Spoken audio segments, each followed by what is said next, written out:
Good day and welcome back to Elementary 72 Gaming.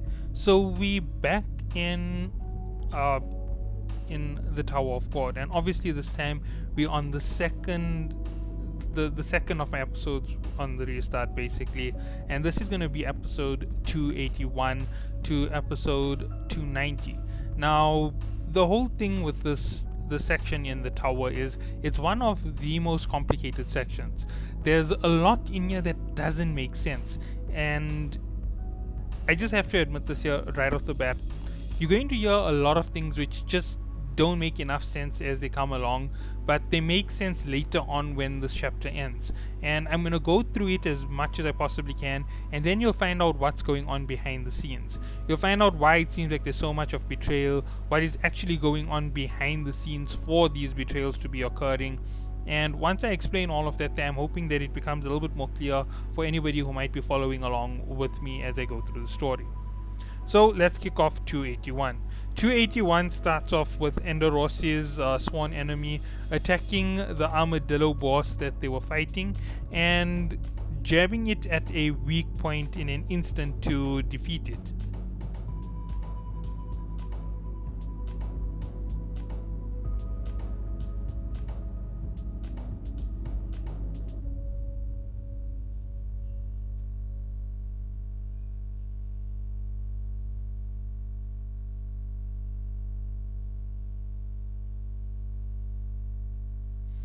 We then see that Iraday and Barrow Barrow try to go and interfere and help Kun with fighting the big breeder.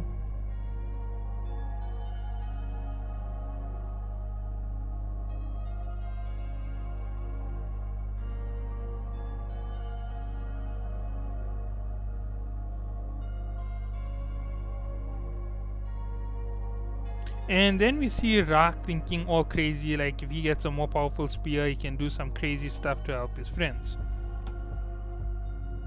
We then see Rachel was explained how she can use this thing.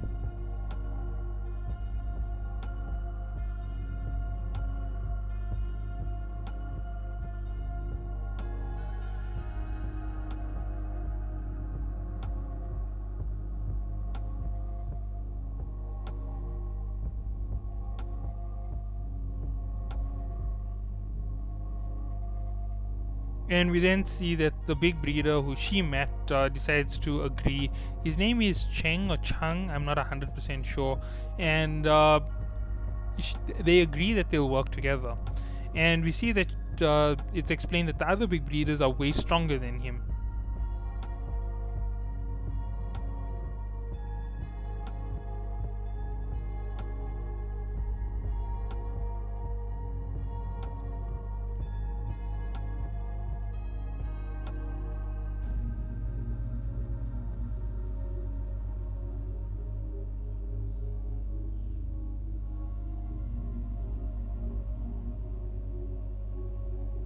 And then we see the big breeder decides to attack them with his power. Now, big breeder Joke has some crazy weapons basically, and we see that he starts raining down this floating stone general in the air.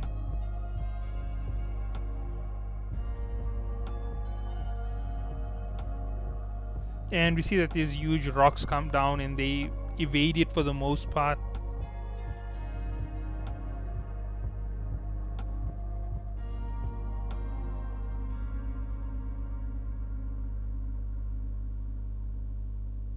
We then see Bam, Kun, and the rest of them all show up together.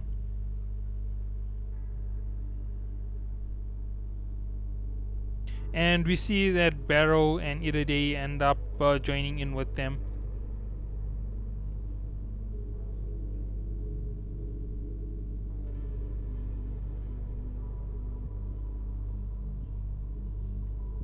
And we see that finally at that point Rak launches his spear and he actually manages to take down the big breeder. At that point we see that they all escape through the mirror and Icarus joins them.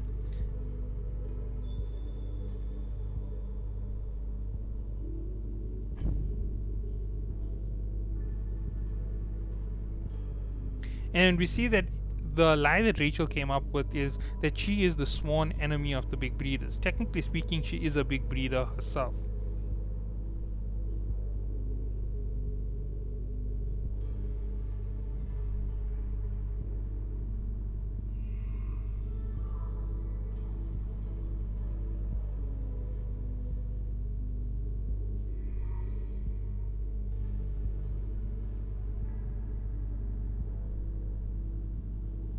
And we see that Rak is easily persuaded to trust Rachel Icarus.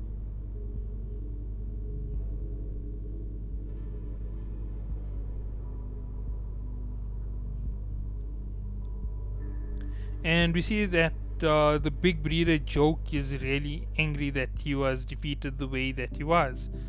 And we see that Kun's sworn enemy shows up, and his sworn enemy is his adopted sister, and she naturally would have wanted to kill him in the tower if you met her anywhere. That is where 281 ends, and we're on to 282. So the big breeder is looking for the rest of them.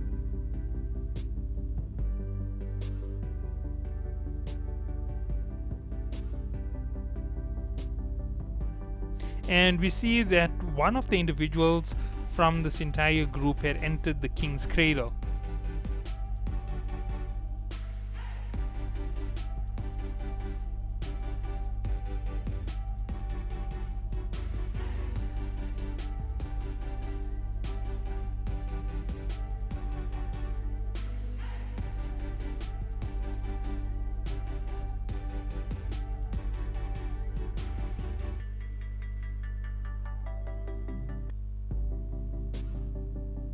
So we see that they have two objectives. This is the big breeders. One is to protect something which is a secret in the king's cradle, and to make sure that nobody enters near Data Jahad. Now, whatever it is something that's related to those with the king's seed in the king's cradle, which is the sword that Wagner is about to get, if I am correct. And beyond all of this, there's a lot more that's going to happen, and things are going to get more crazy.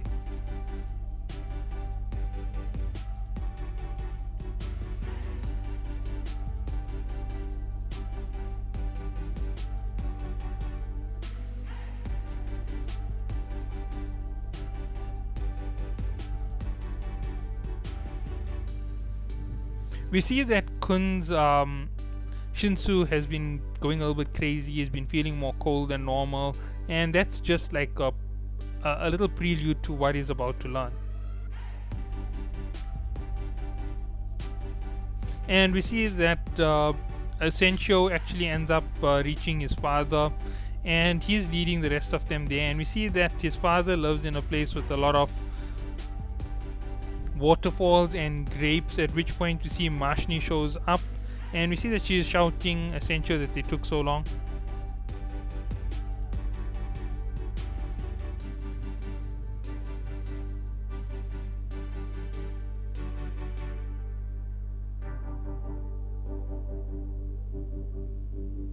And we see that Kun Mashni actually was given one of the 13-month series, which we already know, and her data already knows about it. She cleared the train when she was really young. She is very similar to Kun Ran, but she also has Jahad's blood in her veins, which makes her even tougher and even stronger than she already is.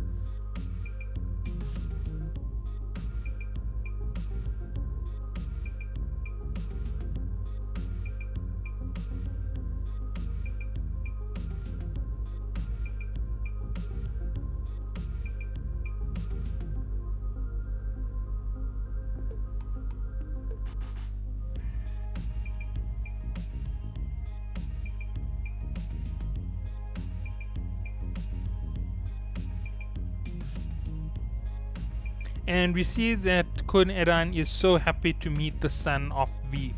And we see that stage 7, the labyrinth of the Minotaur, we see that they're killing villains, and they finally open up more ways up to the next level.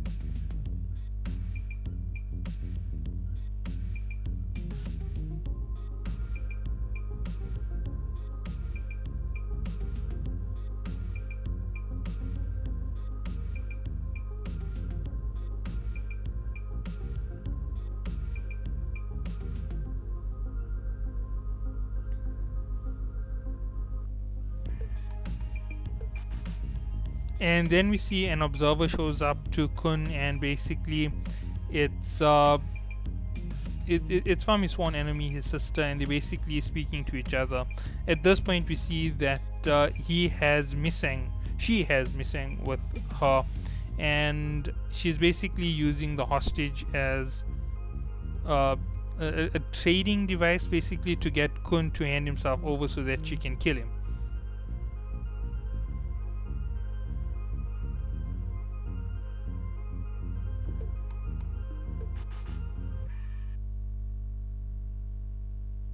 So we see that Kisia Kun is the sworn enemy of Aguero Agnes. So yeah. And we see that she says that he came alone. He should have come with another companion. And we see that that his sister considers him to be a very despicable person because of what he did to his sister.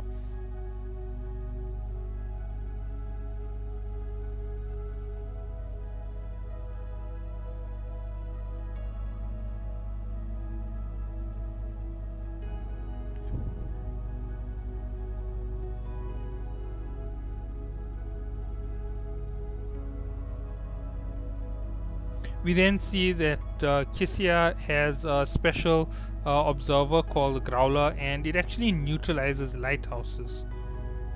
And then we see that the two of them start fighting each other, Kun using the white heavenly mirror against her knife, and we see that she finally gets him with a shot. And she stabs him. That's where 282 ends, and we end up on episode 283.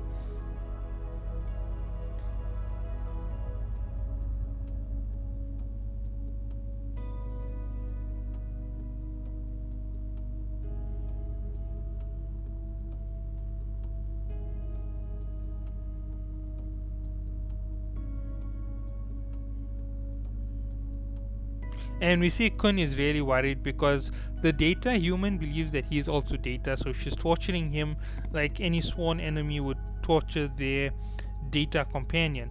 And she doesn't realize that this is the real Kun, and if she did realize it, she would probably be even more enthusiastic than she was because she wants to make him suffer.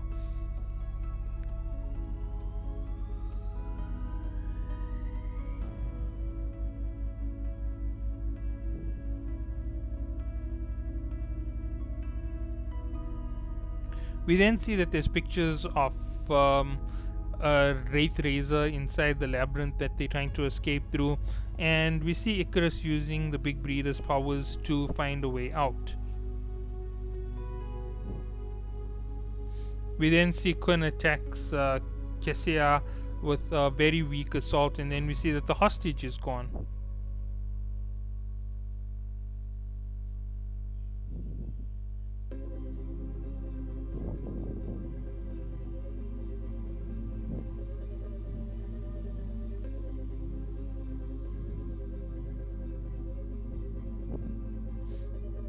And then we see Kun teleports when she forgets to keep her Growler active, which is exactly a Kun style strategy.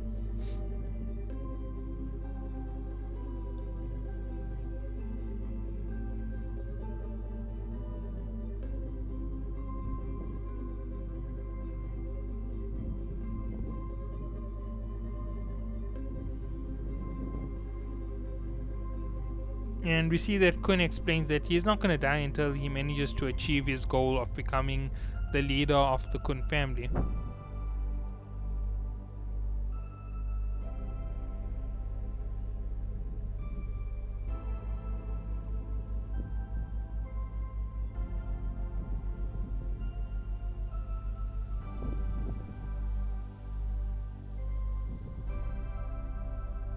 And then we see that Kun teleports himself away to the exit, and when they find him in total agony about to die, they don't know what to do as they teleport out into the middle area. And we see that Icarus ends up healing him, but as we said, Icarus is Rachel, and she ends up implanting a bomb in Kun's body at the same time.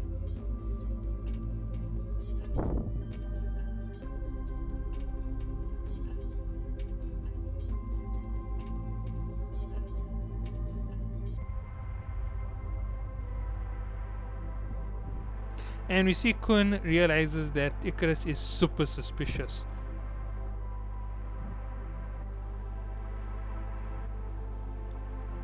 We then see that Big Breeder Joke is running around with all the sworn enemies, and he's trying to find all of the data humans and fight them with their sworn enemies.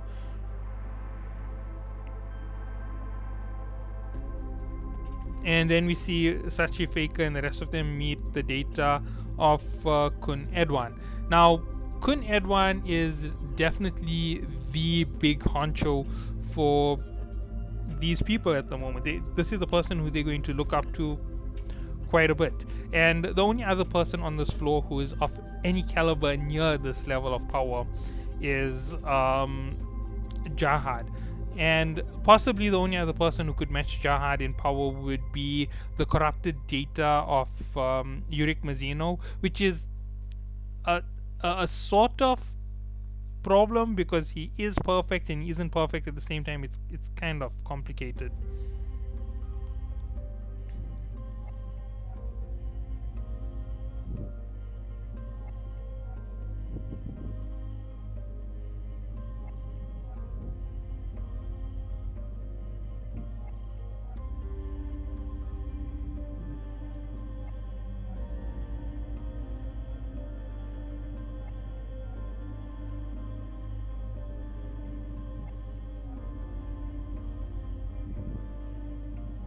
So we see Kun Edwan explains what happened to them on the train. He explains that when everybody was on the train, they were much different.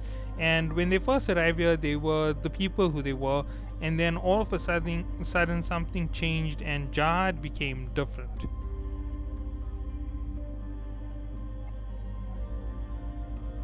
And we see that the data of Jahad is also looking to actually intervene in all of this action. That is where 283 ends, and we end up on 284. Now on 284, we see Kun Edwan basically... I'm just going to call him Edwan instead of Kun Edwan. He basically explains that Jahad was different and that something had returned to him that was different. And we know what it is. It was the erasure of his memories of Alan. Because he did something which his past self would never forgive him for. He'd actually be at ends with who he once was if he found out that he murdered Alan's child. And we see that all the other data humans who crossed over to the place where Jahad was were deleted. There's no one there except for the 3 big breeders and Jahad.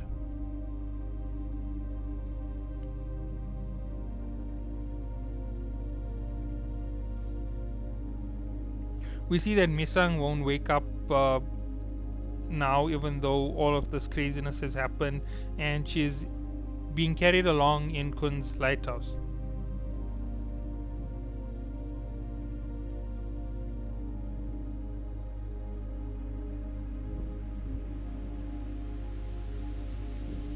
And then we see that Kun was being watched by everybody else, and they basically ask him who his sworn enemy was. And we see that he explains that she's his younger cousin and adopted sister.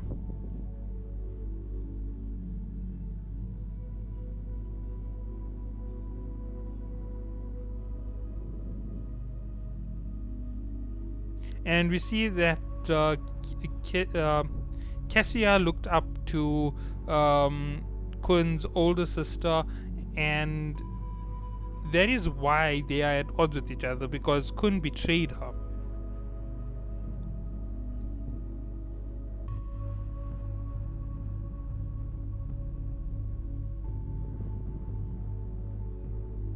And we see that they use the system of eliminating the rivals for Kun's sister to keep her in the running for a princess.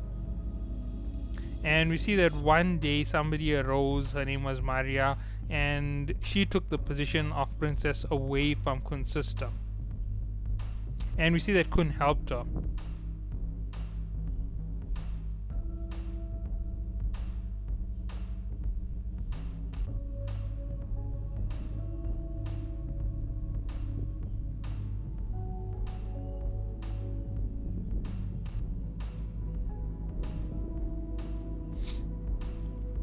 Then we see Kun say that they need to find out about Enderosi's sworn enemy.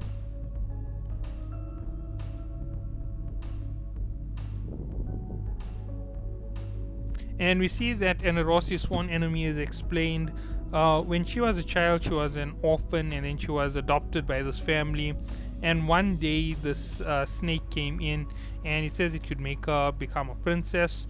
And it ended up killing her adopted parents. And she basically says she's thankful for it, but you can see that there's actually pain in her eyes. And the snake helped her become a princess nominated for the family who was looking for princesses, and that's how she became a princess.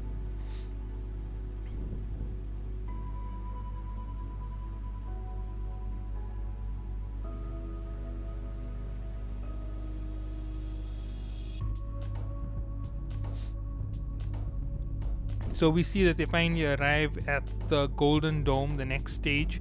This is the stage's town. And this is where the craziness happens, where Jahad fights Baam for the first time.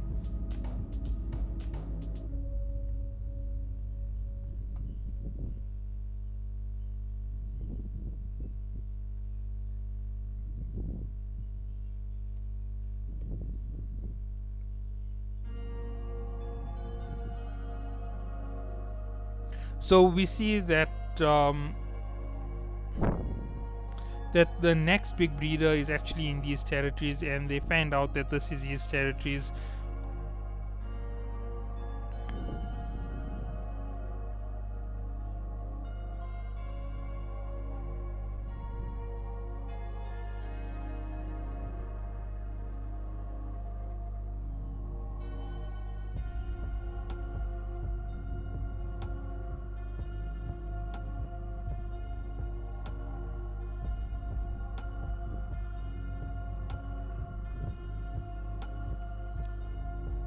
We then see that they're wandering around the Golden Dome area, and we finally see Baam enters into this place, the Central Dome, and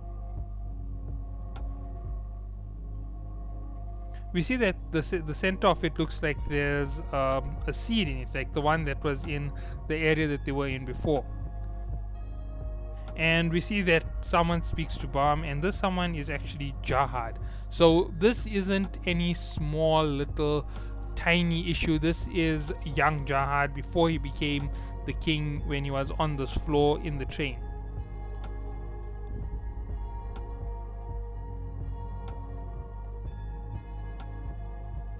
And we see that Jahad says that he must be an irregular, and he looks down on him quite heavily.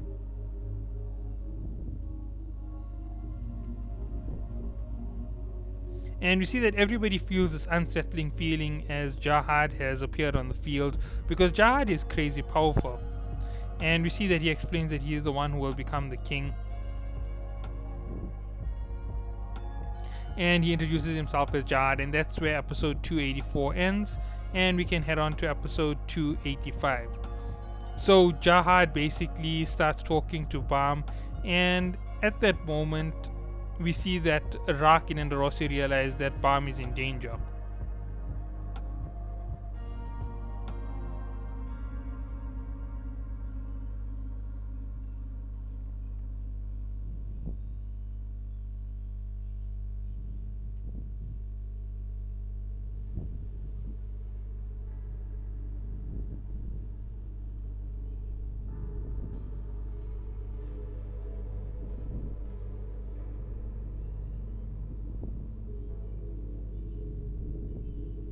So we see that Jahad says that the place he came from on the outside was a vast and spacious place, and the person who's really suspicious is Baam, because he was entrapped in the place and he didn't even know where he was from.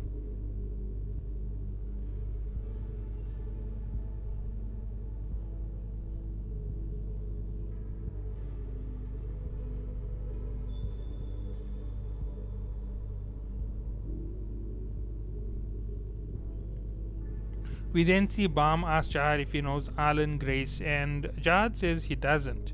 And we then figure out that Jahad had his memory erased. We then see Icarus is heading off to Uraha, and we see that she meets up with White and the rest of her team, and they're looking over at a confrontation with Uraha and the big breeder on this floor, who is actually occupying her brother's body.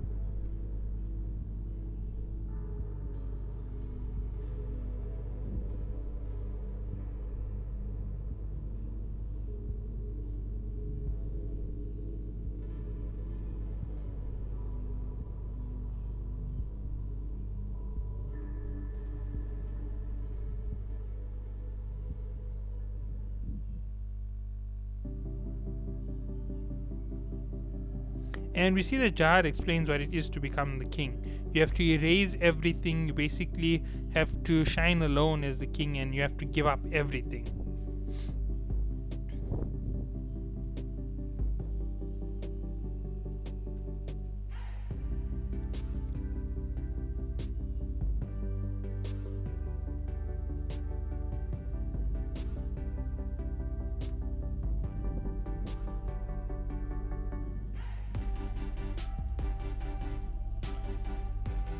We then see that Khun and Jahad already start fighting, and Bam launches an attack, and he's instantly stopped by Jahad instantly as he ignites it.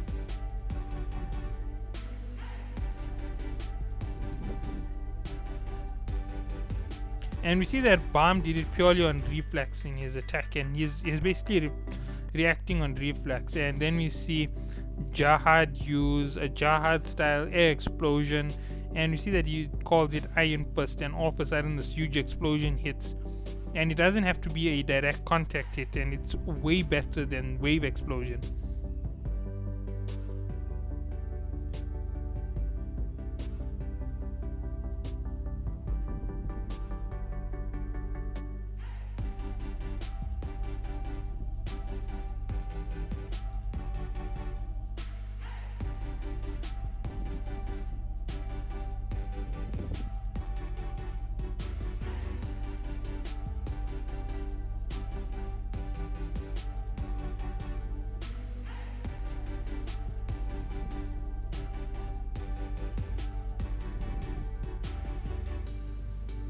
We then see Jahad uses a Shinsu Black Hole Sphere, and he's about to use it and wipe everybody out. And then we see Khun Edwan tells Essential to bring the mirror to him right away.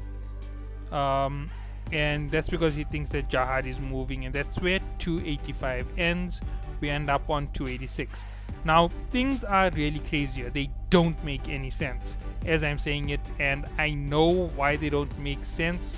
I can explain it to some extent, but it still doesn't make enough sense, because the words that Jahad uses, like how did you know the name of Alan and all the stuff, it just doesn't make sense. If the memories are gone, how can he know that he used the name that he's not supposed to know? How would he know that his... You get it. It's complex. And why would this tick him off? Why would this get him more aggressive? So it kicks off from the start of the last episode, where he's about to use his Shinsu Black Hole Sphere.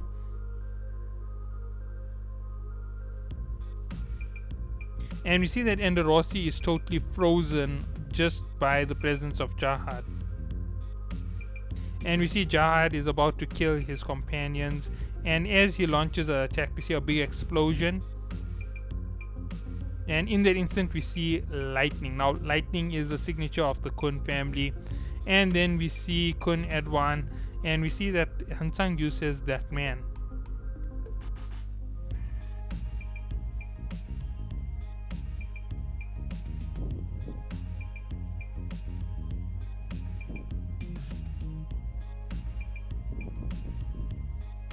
And we see that Khun Edwan and Data Jahad are having this big fight, and we see that Khun Edwan calls Data Jahad a fake.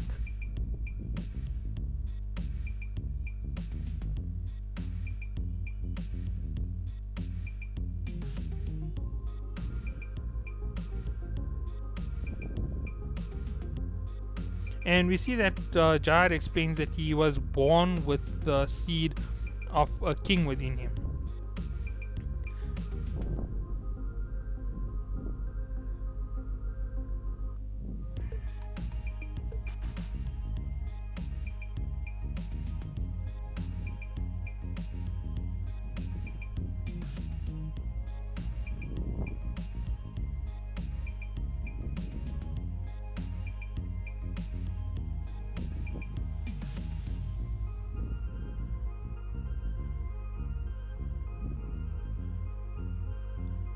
We then see the data of Kun Edwan and the data of Jahad having a quick fight, one of the future 10 great family heads and the king of the tower, and they're crazy powerful as it stands.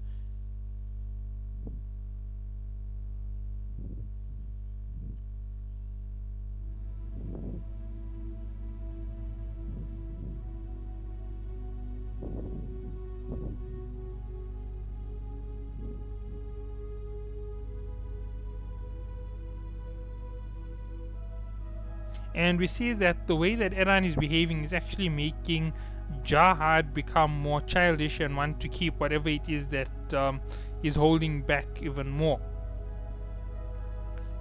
And then we see that they start using their giant Shinsu weapons against each other.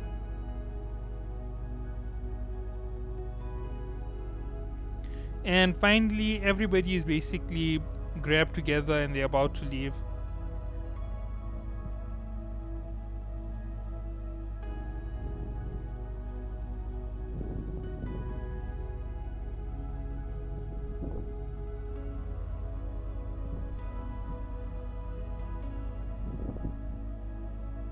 And we see that Eran and Jahad make a bet. And the bet is quite a simple process. So Eran is going to train Bam, and he will beat him in less than a month's time.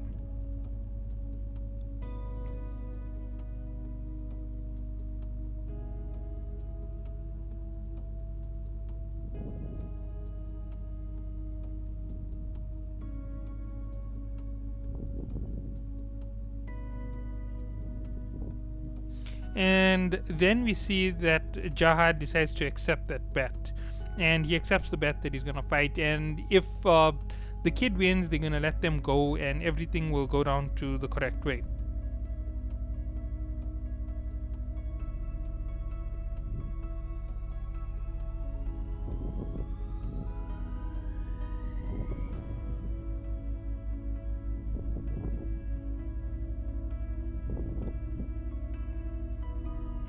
And we see that this is where episode 286 ends. Now, there's a lot to explain on the side of that bet, and I will get into it after I'm done with all the story.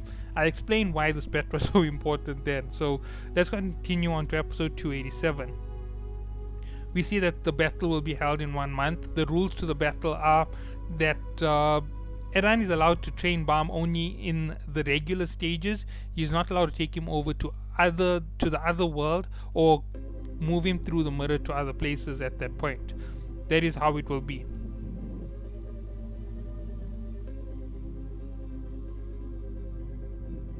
And we see that Jahad has hostages, so the hostages go free if Bam wins. He has the yellow head kid who is Wagnan.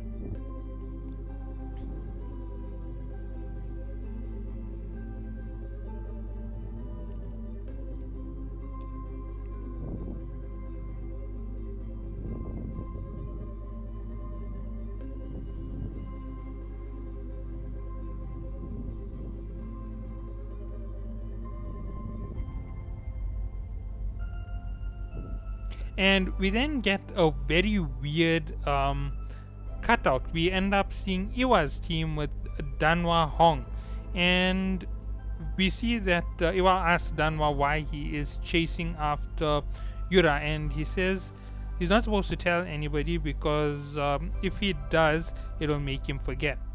So when he first was with her, she told him about the hidden floor. On the hidden floor, only people who clear the train can go there. And we see that it's explained that that Yura was born on the hidden floor, or partially born on the hidden floor, and she was part of 2 children, and on that floor was the only remaining copy of her mother.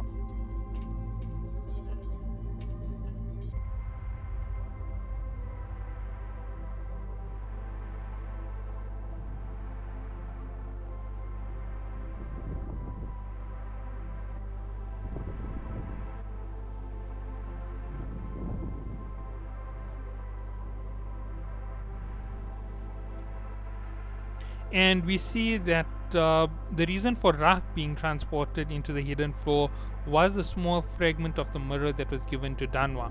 It's what's been kept on him that's been allowing him to remember what happened on the hidden floor, or what was revealed about the hidden floor. And when they were attacked by Yuri Shinsu, it ended up hitting that mirror fragment, and that's what teleported Rak to the other side.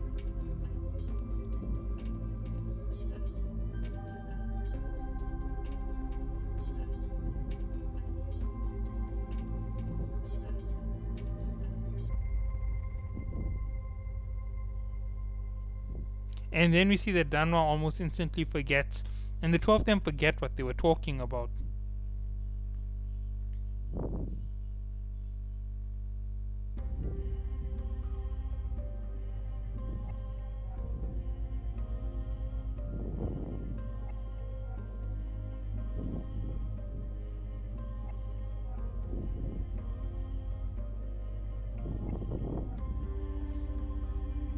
So we see that this mirror piece is actually a way to subvert the rules of the hidden floor, so they can talk about it.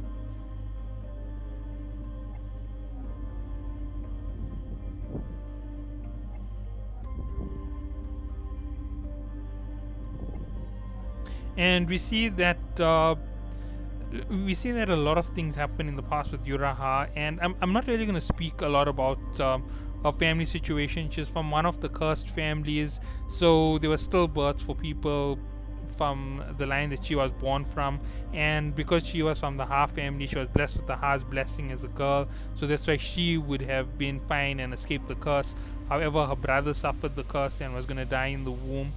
And we see that the cursed people were very few in number, and they had a very small chance of surviving. So we saw that the big breeder reversed the rules, and he allowed the boy to be born on the hidden floor and the girl to be born outside the hidden floor, and that's how things went.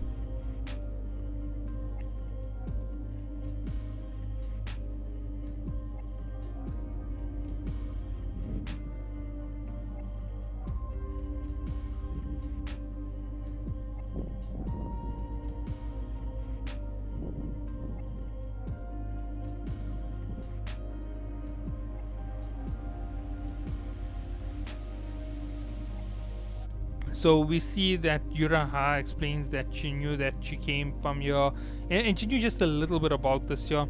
She knew that she was being chased by her family, and she miraculously became a regular, and she kept in the public eye so that they wouldn't be able to touch her.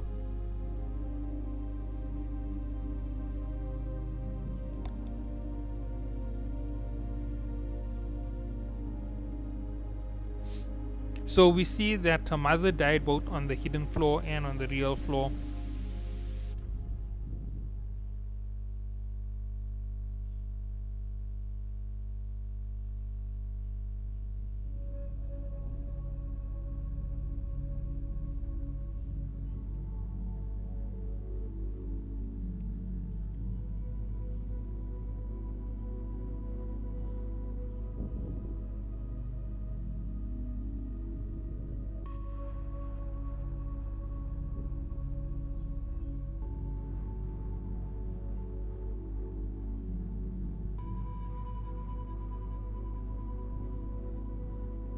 So we see that the whole story with Yuraha erupts over here.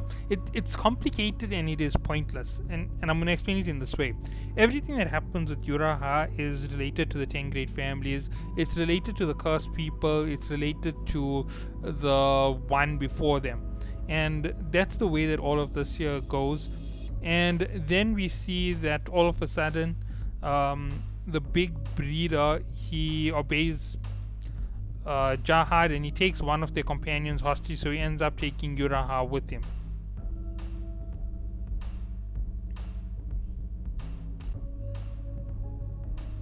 We then see Bam and the rest of his team arrive to the floor with Khun Edwan. And we see that Khun Edwan says that he's going to get the training started for the son of V.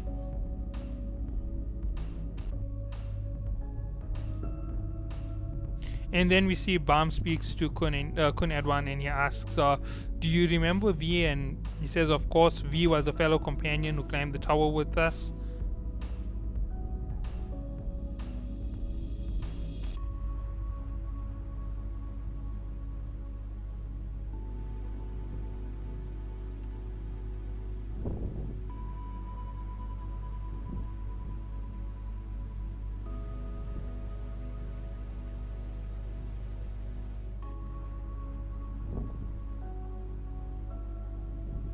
So that is where 287 goes, and we see that Jahad decides that he's going to kill all of Eran's children for this transgression that he has made. So we see that Jahad enters the Palace of Spears to go look for Eran's 3 children who are with him, and it seems like it was anticipated, so they had already left.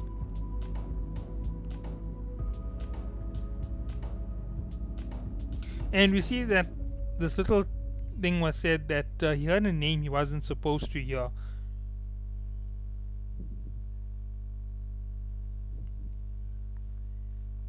And then we get the training stage with Eran and Bam. Now, this training is something really important for the flow of the story. It shows just how crazy Bam's development is. Understand that Bam couldn't fight Jahad at this point.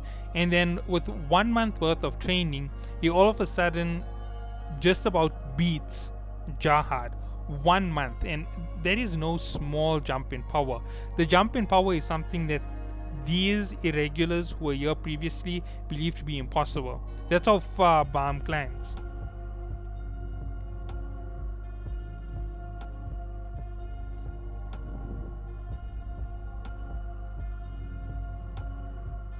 So we see that the big breeder who's over here, who's Huang, basically compensated for Kun Edwan's taste.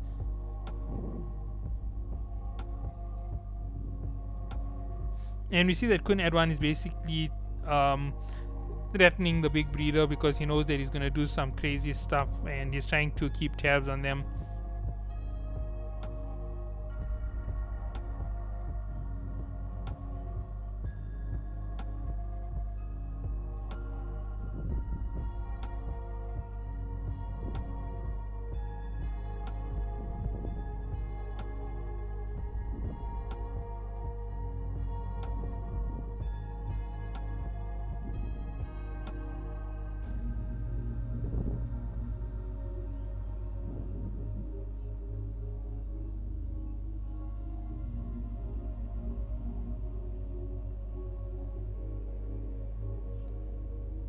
So we see the big breeder leaves after leaving his threat, saying that they have just 2 hostages.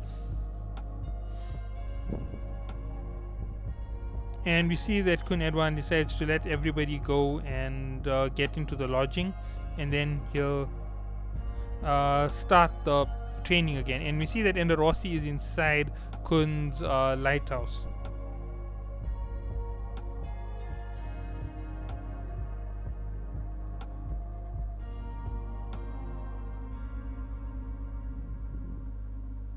And we see that the last son of Kun who's here is Aikadi Kun.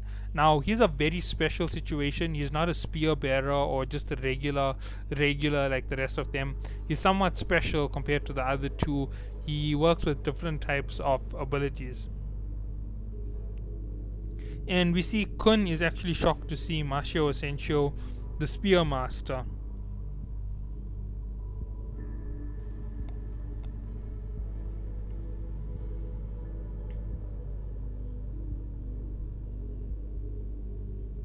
And we see that Kun Eran speaks to Han Sang Yu and explains everything about what they need to do.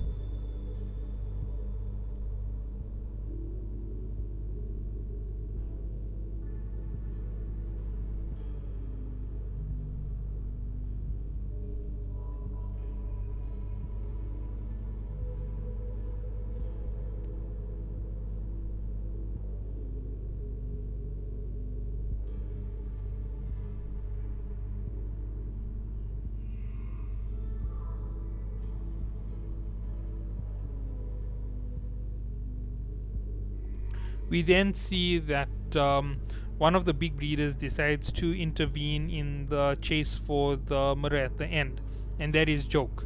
So he shows up with his guys and they start fighting with Essentio, Sachi, and Boro.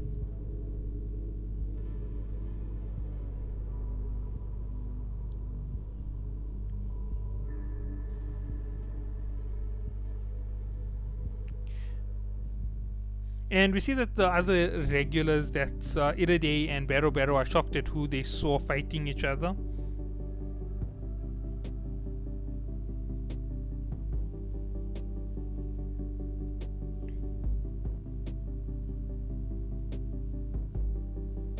And then we see that the training has started between Edan and Bam.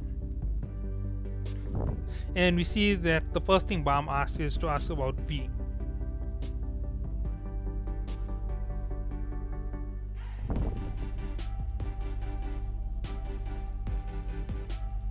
And we see that Kun Edwan basically says, when he has to describe V, if he had to have chosen anybody to be a king of the tower, it would have been V, not Jahad.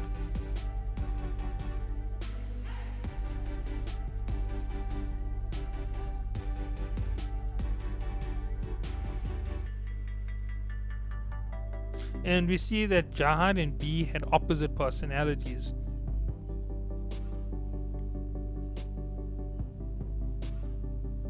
And we see that Jahad tried to distance himself from regular people, while V tried to get more and more in touch with them.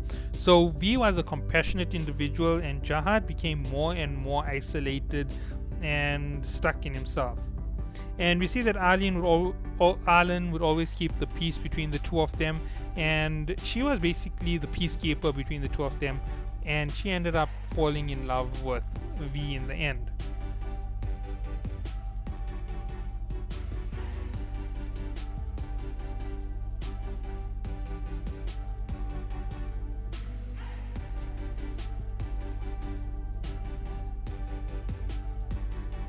We see that Edan didn't believe Han Sang-yu in what he said, and sorry. We see that he was shocked that he mentioned V's name, since it somehow was erased from the tower.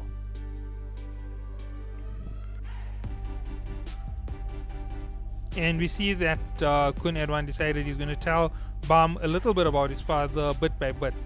For now, they need to get strong enough to face Data Jahad, so he is going to give him an assignment.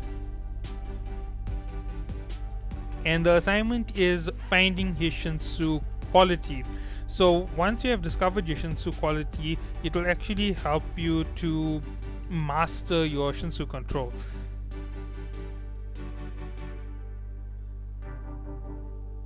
And we see that Kun Edan has more than one quality already. He has 3 Shinsu qualities, and this is regular qualities. And each one of the family heads had multiple, most probably. And I believe that in the end it said something like Kun Edan had a total of 25 different qualities.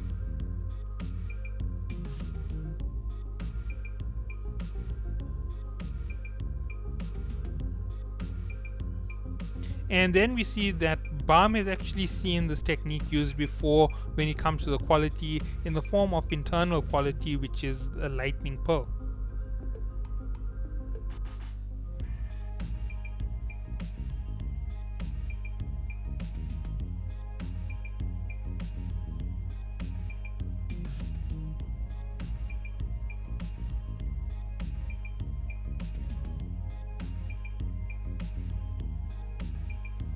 And we see that it's explained to Bam that when you find your Shinsu quality, you can actually concentrate Bang a lot easier. And if you can concentrate Bang a lot easier for someone like Bam who has crazy Shinsu control, imagine how many Bang he can control. Because when it becomes easier and easier to control it, eventually, instead of being able to just control 8, he might be able to control 40 or 50 Bang at a time.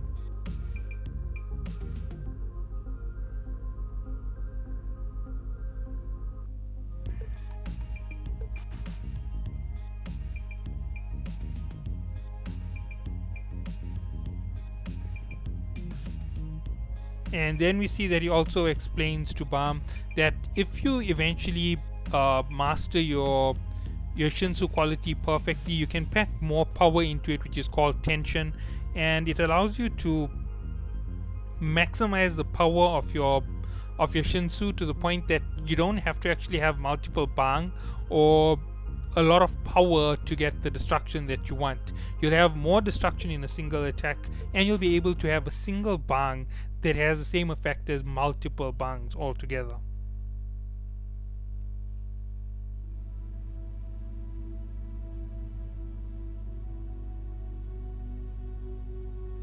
So we see that V had the most outstanding tension from any of the 10 warriors.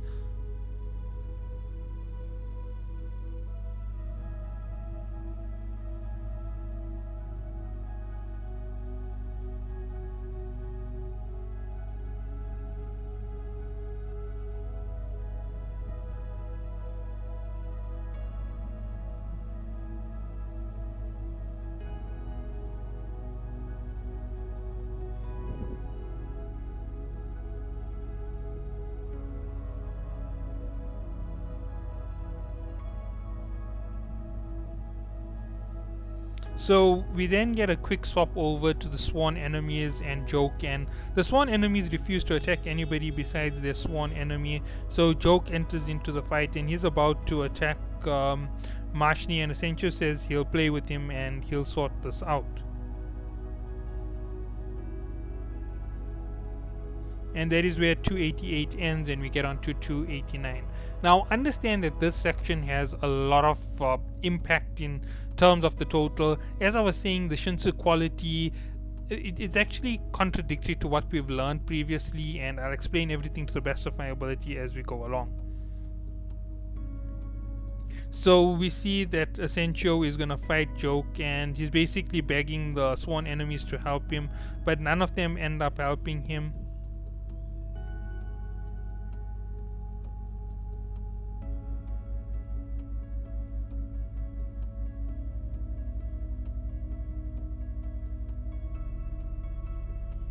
We see that Joke decides to enhance his power completely, and he ends up using a spear bearer technique to fight Masahiro Asensio. Now Masahiro Asensio is called the Spear Master on the outside for a reason. The two start fighting, and we see that Joke has quite a bit of power.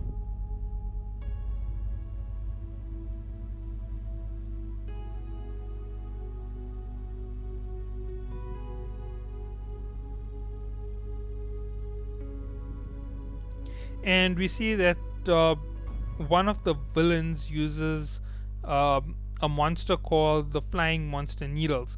Now, for one of the individuals from Bam's team, weapons are the only place that he is just about unbeatable, and that's Boro. Boro becomes crazy good when you put him up against a weapon, and he's facing off against Needles. So while Sachi is basically struggling to fight these,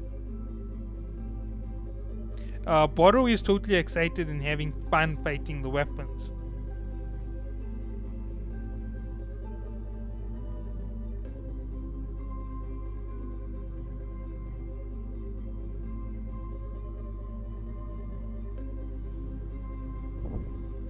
We then see Masahiro Asensio decides to crack up his spear, and he has his spear ends on both ends start flying around like fish.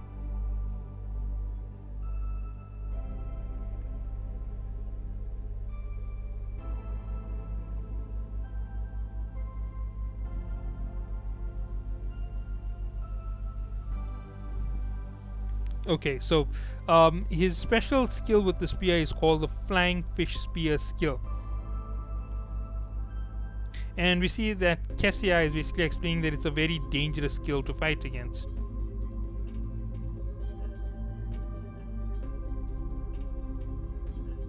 And we see that he launches that technique and it just instantly overtakes Joke.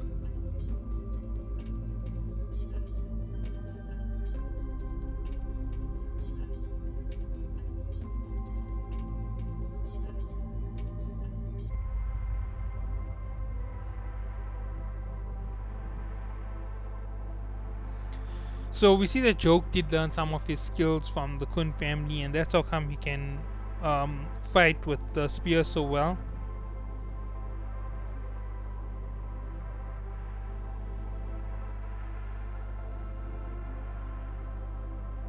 And then we see Mashni shows up and she breaks the stone general.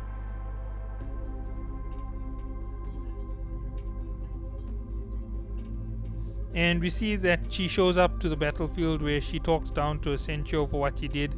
And we see that Mashni decides to finish off the big breeder on her own. And we see that she says that he's being so weak, and then she just attacks with a single hit, and she beats the big breather in one single attack.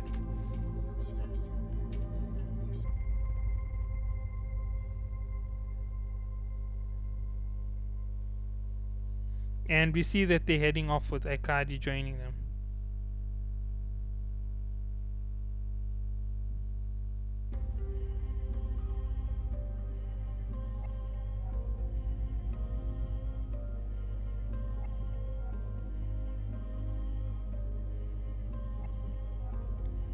And we see that Jahad is on another floor and he's waiting for everybody in some kind of ambush. That is where 289 ends, and we're now on the final part of this here in episode 290. In 290, we see that the dead body of the big breeder is left there, and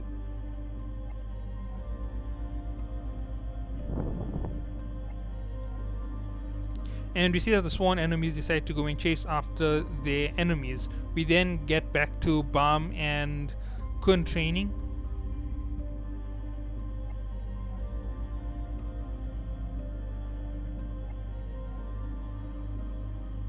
And then we see that Kun Edan hands over a Shinsu reactant called the Clicker to Bam. The moment you click it, it absorbs some of your Shinsu and it takes on the quality that best suits you.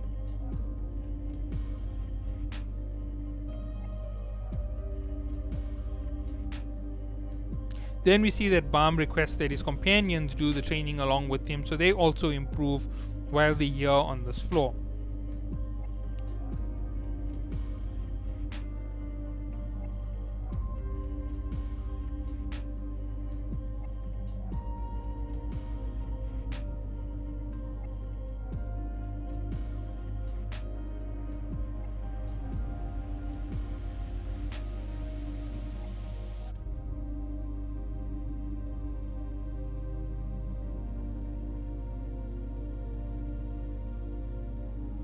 We then see that Icarus is spying on everybody, and she's going to go looking for the mirror at the end of the level to use it for her own purposes.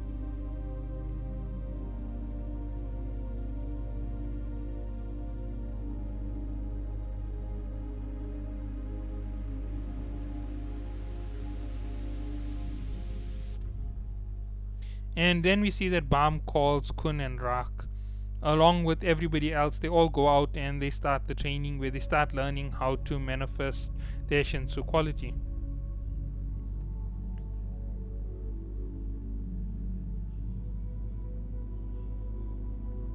So we see Bam's Shinsu quality is an orb, and an orb is a really hard one to go through.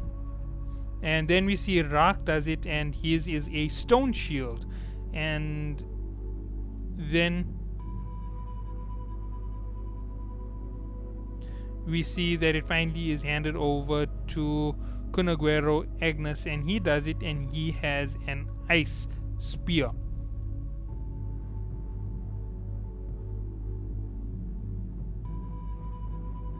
And we see that he's shocked that he has a child who is an ice user.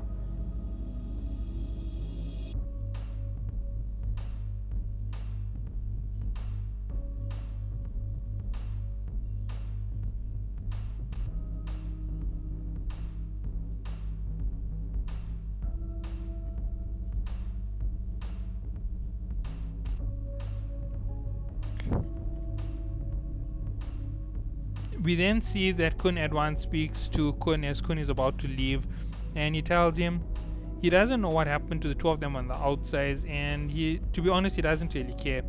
But he doesn't think he'll be able to beat him if he just keeps running away. And he says it might just benefit you to take on this year because you can become stronger. And if you did this year, then it might just be good for you.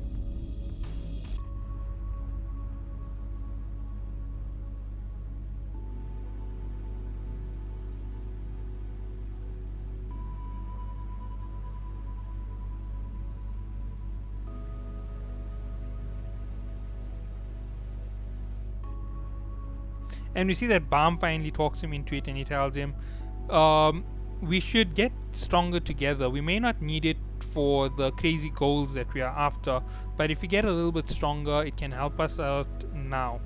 And we see that Khun realizes there's no use in fighting with Baam. And 2 days later, Baam has finally already manifested his Shinsu quality.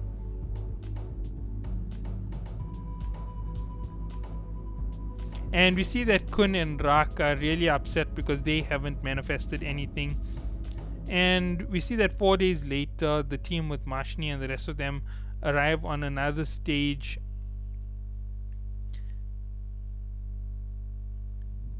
It's the final stage, the seed at the center of the mirror.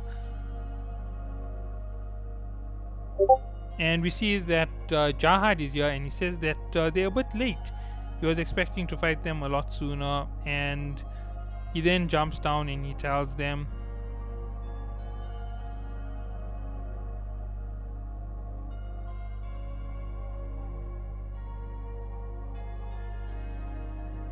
and we see that just Jahad showing up causes Mashni to freeze.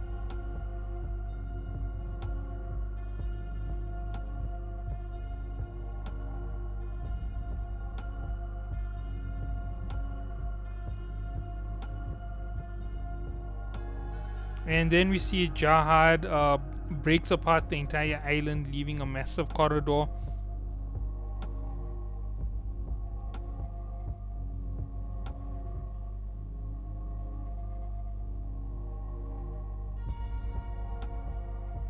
And we see that Jahad actually makes a threat at the end of this chapter that if they go any further, he'll consider it as them breaking the promise, and he'll kill them at that point because he no longer has to keep his promise to Edan. Now, let's go through everything about this here. Jahad doesn't remember everything from the past. His memories of Arlen and V are erased, right? But he remembers that he mustn't hear the name of Arlen mentioned ever again, which is complicated to say the least, but we have to understand it from a programming side. It's like a defensive mechanism within him when the name is heard. It kicks him into a defensive mode, which forces him to attack his enemies. That's how it goes. So that's what's happening to Jahad at this point. And then we have everything else to discuss that's happening around the situation with Baam and Khun Edan. Now, Khun Edan is actually on a mission of his own to actually destroy the entire data world. There was a pearl that was given to Edan that can actually erase everything, and he intended to use it to actually destroy this world after Baam finished off, because no one here is real and it's not worthwhile living with not real people. So he decided he's going to erase the entire world and have everything gone wiped clean. Now, obviously, there were some things inside this hidden floor that they needed to retrieve, that being the bracelet of Jahad, and maybe whatever was inside the king's cradle also needed to be retrieved for another goal further down the line. Let's see, what else is there to talk about from all of this craziness. Now, when it comes to the next part of all of these small little occurrences, there's the big breather. Now, the big breather, Huang, is actually Yuraha's brother in part. That's because he's taken over her body, taken over his body to allow the child to be born in counteractive of the spell that they were under, so that their lucks would be reversed. Because he had the power of a big breeder on the floor, he could change things in that way. It's basically like being the administrator of a floor. So he used that to his advantage, and when he did that there, he managed to change everything inside the rules so that the boy could be born. And the boy was born in the data world, and in the real world the girl was born. So that's how come Yuraha existed on the outside and her brother only existed with Inya. However, the big breeder actually implanted himself into the body of the child, and that is how he developed. So that's the reality behind Yuraha's reason for reaching the hidden floor. She wanted to actually meet the data of her mother, who actually had herself destroyed by the data of her son, who was actually the big breeder. So that is the whole complicated story that happened there. Further on this entire path is the whole thing that Yuraha wants to bring down the 10 great families because they're responsible for the curse her father had. The curse of the cursed people is from the 10 great families and Jahad. Whatever they did is what's actually causing it. There's those who have their power sealed, those who don't have a gender, and those who suffer stillbirths. So those are the 3 cursed people. This is where we find out about the most of it. The 3 pictures for it are is Rak, aka Williams, and Yuraha's father. Those are the 3 who are generally shown for that curse, although there's also a green person who's pregnant with a child who's also shown for that curse. So those are the 3 who are shown, and we know that Yuraha is from one of the descendants of one of these cursed people, the one with the stillbirth curse. So yeah, that is everything that we know about that particular level of the story. Okay, what else is there to actually explain? Shinsu qualities. Now, this is very complicated. In the start, we learned that controlling multiple bang gives you an advantage in just about any type of combat, because the moment you can control more than one bang, you force your opponent, even if he is stronger, to find a counteractive measure against the outnumbering bang. Because say for example you fire 5 shots off and the opponent can only defend 4, he's going to be able to defend 4 of the shots even if they're way more powerful than you, but the 5th shot is going to make impact because he doesn't have a way to defend against it. He'd require something else on top of his bang to actually defend it. And no matter how powerful he is, he still has to fight off your bang to reach you. And when you impact him, you might actually cut off the flow of energy he has to his bang and equalize the power.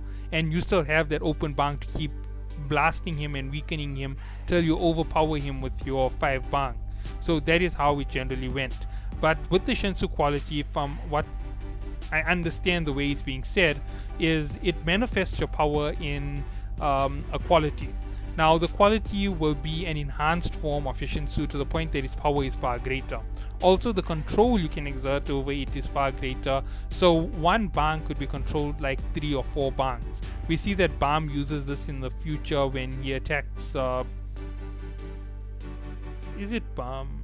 I think it was Bam uses it on somebody else's attack, and when he uses it he actually streams it into multiple waves, and that there is what he uses to actually make up for the limit of bang that he has in Shinsu Black Hole Sphere.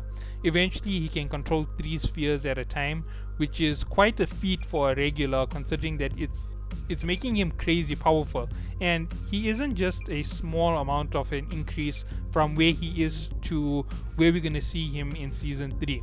If I have to explain how far he is, he went from the level of a ranker to the level of a high ranker. That's hundreds of years, possibly thousands of years of development for most individuals in the tower to reach those types of levels. If we talk about Calavan, it took him a few thousand years to reach such a high level of power. If we talk about White, it took him thousands upon thousands of years to reach such a level of power. And if we talk about Evancal, she has an ancient one in her who is almost as ancient as the tower, who is helping her with gaining that power. So yeah, that just sheds a lot of light on how powerful these individuals are. Hansang Yu is at the level of a high level advanced ranker, so possibly starting ranks of high ranker. That is where he would be. High rankers are only listed as the top 300 in the tower.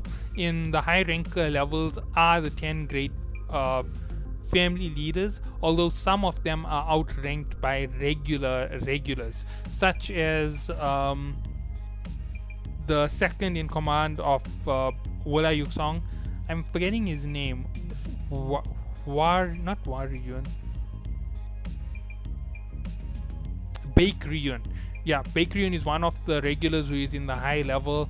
Adori Jahad is in the high levels, in the top 10, if I'm correct, or in the top 20.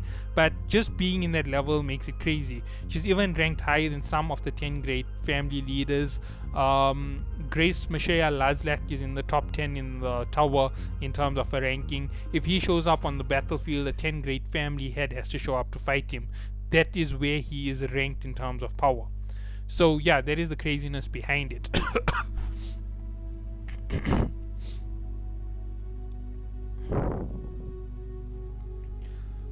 The top three in the top four in the tower are Jahad, Enryu, Phantaminum, and Yurik Mazino.